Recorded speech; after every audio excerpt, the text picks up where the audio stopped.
ఆ వెంకటేశ్వరుడి కరుణ మనపై పడిందనే విషయం ఎలా తెలుస్తుందో తెలుసా? కొండపైకి రావడానికి ప్రేరణ కల్పిస్తాడు స్వామి. మీ మనసులో భక్తిని మేల్కొల్పుతాడు. మిమ్మల్ని ఆయన సన్నిధికి రప్పించుకుంటాడు. ఆలోచన కలిగిందే ఆలస్యం చేయకండి, బయలుదేరండి కొండకి. బయలుదేరే ముందు స్వామి నీకోసం వస్తున్నాను, భారమంతా నీదే అని గట్టిగా అనుకోండి. మనసు నిండా ఆయన రూపాన్ని నింపుకొని బయలుదేరండి.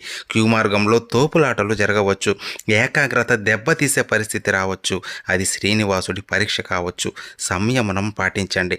బంగారు వాకిల్లోకి అడుగుపెట్టింది ఆలోచనలు శూన్యం చేసుకొని కనురెప్ప వేయకుండా శ్రీవారిని దర్శించుకోండి.